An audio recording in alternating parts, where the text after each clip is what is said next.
Video को like जरूर कीजिएगा और इसी तरह के वीडियोस पाने के लिए आप हमारे चैनल को सब्सक्राइब भी कीजिएगा ताकि आपको इस तरह के लेटेस्ट और फ्रेश कंटेंट मिलते रहे। तो फिल्म की कहानी शुरू होती है जानवी नाम की लड़की से, जो कि अपने बॉयफ्रेंड के साथ कॉलेज से अपने घर आने वाली थी। लेकिन थोड़ी देर में यहाँ पर जानवी के पिता आ जाते हैं, जो कि कोई और नहीं बल्कि अजय देवगन है, जिनका नाम है कबीर। दरअसल में कबीर जो है वो एक पायलट है और उसे कुछ दिनों की छुट्टी मिली है, इसलिए उसने सोचा कि वो कुछ दिन अपनी फैमिली के साथ बिताएगा। जब वो घर लौट रहा था तो उसने सोचा कि वो अपनी बेटी को कॉलेज से लेते हुए जाए। तभी जानवी अपने पिता से कहती है कि कॉलेज के बच्चे जो है वो घूमने के लिए जा रहे हैं और वो भी चाहती है कि वो उनके साथ घूमने के लिए जाए। लेकिन यहाँ पर कबीर जो है वो उसे साफ मना कर देता है कि वो कहीं पर भी नहीं जाएगी। कबीर कहता है कि उसने कुछ दिन की छुट्टी ली है तो उसे कुछ दिन मेरे साथ ही बिताने होंगे। कबीर की फैमिली जो है वो एक खुशहाल फैमिली है और बहुत छोटी फैमिली है, जिनमें कबीर की पत्नी ज्योति, उसकी बेटी जानवी और एक और छोटा बेटा ध्रुव है। और वो लोग अपनी फैमिली में बहुत ज्यादा खुश रहते हैं। लेकिन जानवी अभी भी अपने पिता से जिद कर रही थी कि वो कॉलेज के बच्चों के साथ घूमने के लिए जाए,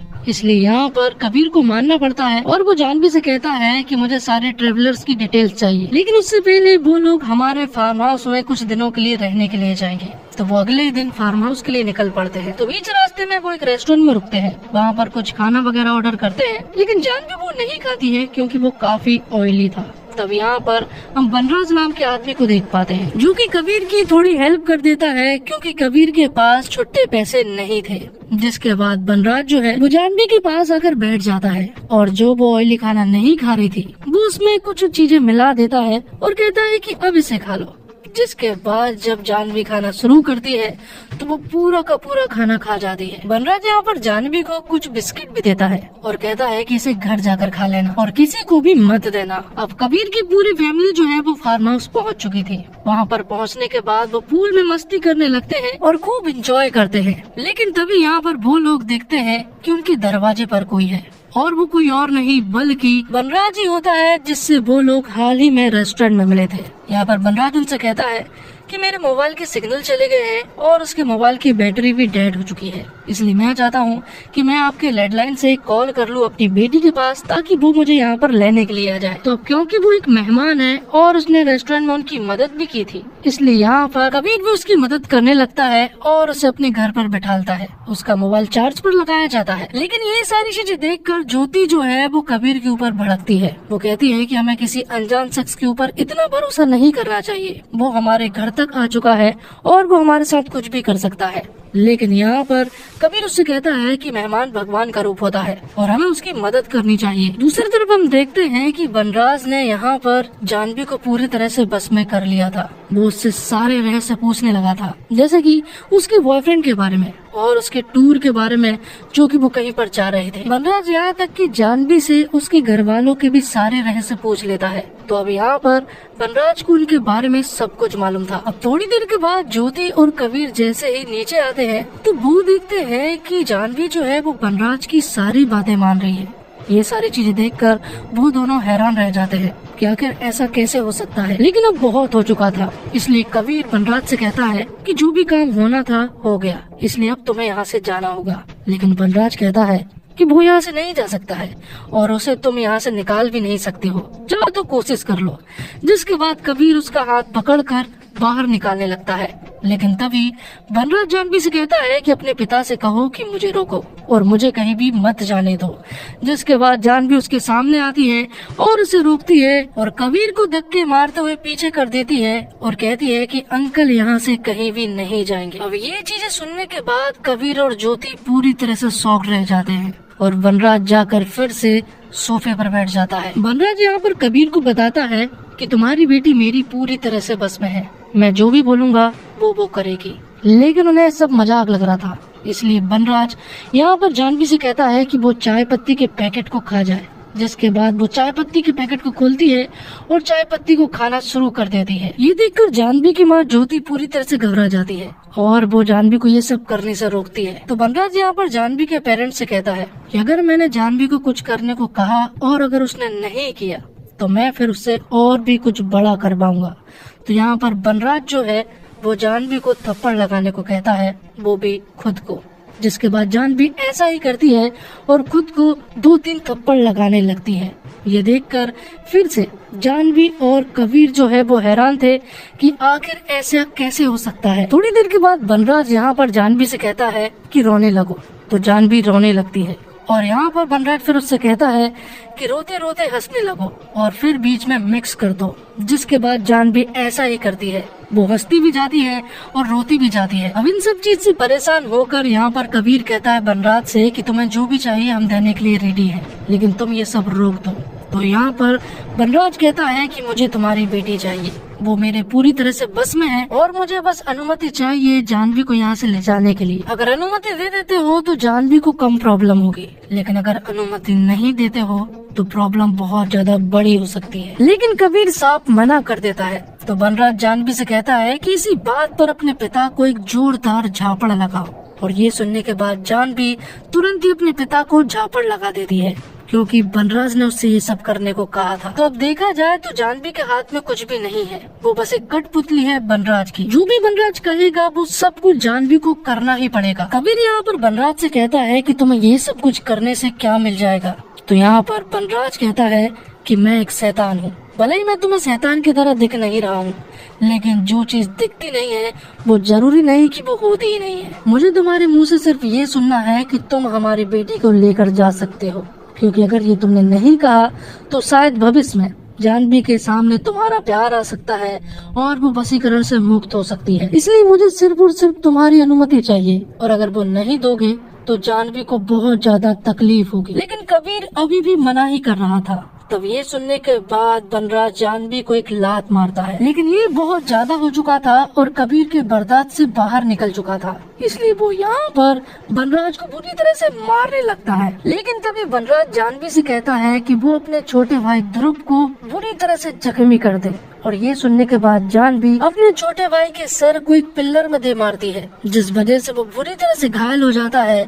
और कबीर और ज्योति जो है वो ध्रुव का ख्याल रखने के लिए छत पर चले जाते हैं और उसकी पट्टी वगैरह करते हैं। अब कबीर ज्योति से कहता है कि हमें कुछ न कुछ करना पड़ेगा, वरना ये आदमी हमारे पूरे परिवार को मार देगा। तभी कबीर को याद आता है कि उसके बैग में ऑफिस का एक मोबाइल रखा है, जिससे कि वो लोग कांटेक्ट कर सकते हैं, क्योंकि बनराज ने जानवी से कहलवा कर उनके सारे मोबाइल फोन और लैंडलाइन को तोड़वा दिया है। ज्योति और कबीर जैसे ही लॉबी में फिर से जाते हैं तो यहाँ पर अब बनराज पहले से गुस्से में था, क्योंकि यहाँ पर कबीर ने उसके ऊपर हाथ उठाया था। तो बनराज जानवी से कहता है कि अगर तुम्हारे माता पिता मेरे करीब आते हैं तो बिना रहम किए अपने माता पिता को चाकू से मार डालना। तब तक के लिए वो थोड़ा रेस्ट कर रहा है। इतना बोलने के बाद वो रेस्ट करने लगता है और यहाँ पर जानवी जो है वो एक पुतले के रूप में उसकी रक्षा करने लगती है। अब कबीर जैसे ही थोड़ा सा आगे बढ़ता है तो जानवी उसे मारने लगती है, इसलिए वो तुरंत ही पीछे हो जाता है। अब बनराज उठता है और वो कबीर से कहता है कि अब तुम लोग अनुमति नहीं दे रहे हो तो चलो थोड़ा बहुत एंटरटेनमेंट ही हो जाए।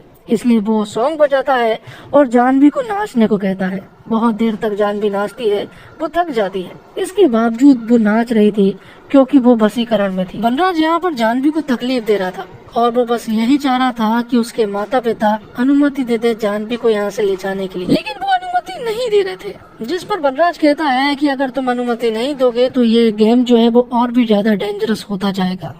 तो वो कहते हैं कि मैं तुम्हें 5 मिनट देता हूँ कि तुम अपने छोटे बेटे ध्रुव को कहीं पर छिपा लो। 5 मिनट के बाद तुम्हारी बड़ी बेटी मतलब कि जानवी उसे ढूंढना शुरू करेगी और उसे मार डालेगी। ये सुनने के बाद तुरंत ही कबीर और ज्योति जो है वो ध्रुव को छुपाने लगते हैं और जैसे ही 5 मिनट पूरे होते हैं तो यहाँ पर बनराज जानवी को कहता है कि वो ध्रुव को मार डाले। तो वो चाकू लेकर तुरंत ही छत पर पहुंचती है, लेकिन वहाँ पर ध्रुव मौजूद नहीं था, वहाँ कबीर था। और कबीर यहाँ पर जानवी को रोकने की काफी कोशिश करता है, लेकिन जानवी मानो बहुत ही ज्यादा ताकतवर थी और कबीर उसे नहीं संभाल पा रहा था। और यहाँ पर जानवी को भी मालूम चल गया था कि आखिर ध्रुव कहाँ पर छिपा हुआ है। वो दरअसल में छत पे एक कोने में छिपा हुआ था। वो ऊपर जाती है और ध्रुव को उठाकर छत से नीचे फेंक देती है, जिस वजह से ध्रुव जो है वो बुरी तरह से जख्मी हो जाता है और अब मरहम पट्टी से काम नहीं चलेगा, क्योंकि अब उसे हॉस्पिटल ले जाना होगा।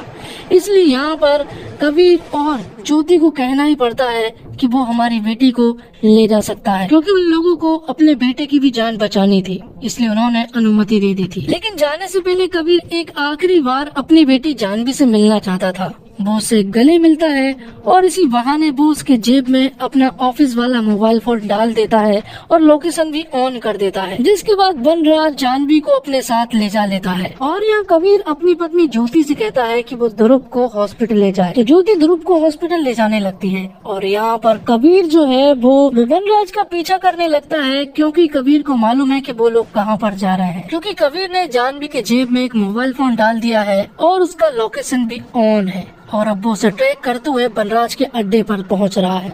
बनराज का अड्डा बहुत ही बड़ा है और उसके अड्डे पर ढेर सारी लड़कियां हैं और वो सारी लड़कियां यहाँ पर बनराज के बस में है। और यहीं पर वो जानवी को भी लेकर जाता है और उसे बताता है कि ये सारी लड़कियां तुम्हारी बहन है। यहाँ पर बनराज जो है वो इन लड़कियों से कुछ भी करवा सकता है। थोड़ी देर के बाद यहाँ पर कबीर उसके अड्डे तक पहुँच जाता है, लेकिन तभी यहाँ पर कुछ लड़कियां उसके ऊपर हमला कर देती है।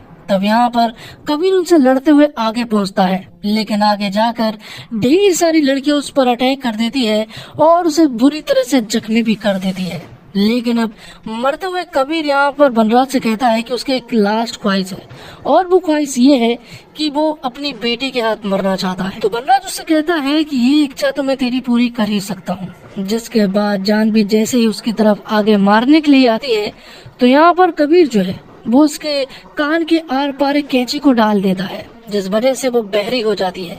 और फिर एक नुकीली चीज से वो बनराज की जीभ को काट देता है, जिससे कि वो किसी भी लड़की को कोई भी कमांड नहीं दे सकता है। तो यहाँ पर कबीर ने सारी लड़कियों को बचा तो लिया था, लेकिन वो अभी भी बनराज के बस में थी। इसी तरह से 10 साल बीत जाते हैं।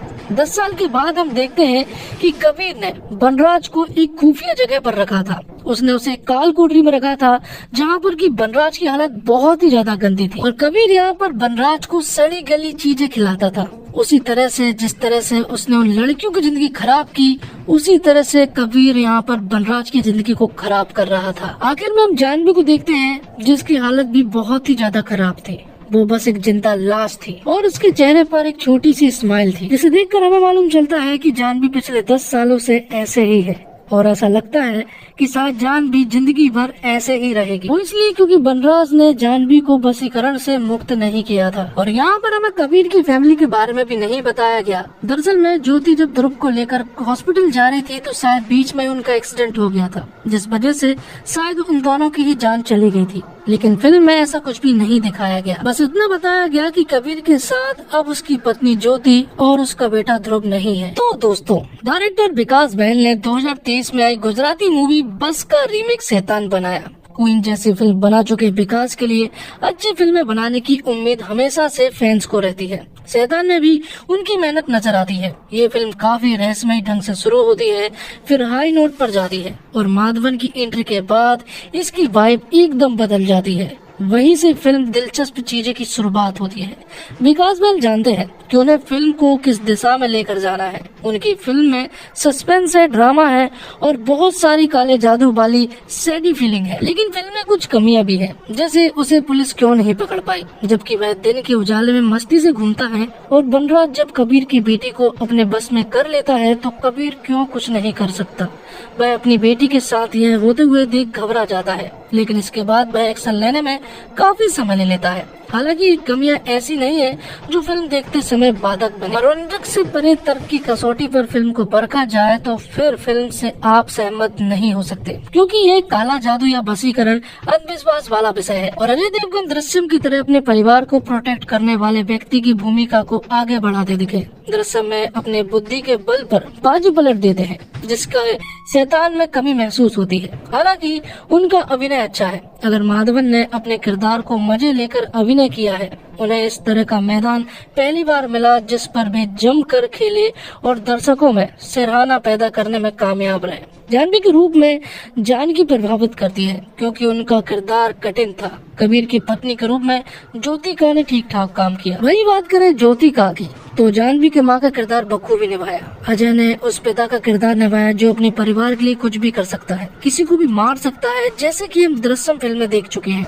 तो आपको उनकी परफॉर्मेंस वैसी लगेगी जैसे दृश्यम में विजय सावलकर की थी। और आर माधवन ने अपनी पूरी लाइमलाइट को अपनी तरफ कर लिया है। उन्होंने जिस तरह से परफॉर्मेंस दी है वो काबिले तारीफ है। और उन्होंने इस किरदार में 4 चांद लगा दिए हैं। और इसी के साथ ये वीडियो यहीं पर खत्म होता है। तो दोस्तों उम्मीद करता हूँ आपको वीडियो पसंद आई होगी। वीडियो पसंद आई हो तो वीडियो को लाइक जरूर कीजिएगा और इसी तरह की वीडियोस पाने के लिए आप हमारे चैनल को सब्सक्राइब भी कीजिएगा, ताकि आपको इसी तरह के लेटेस्ट और फ्रेश कंटेंट मिलते रहे। मिलते हैं एक और कमाल की वीडियो के साथ, तब तक के लिए आप हमारे चैनल के साथ बने रहिए।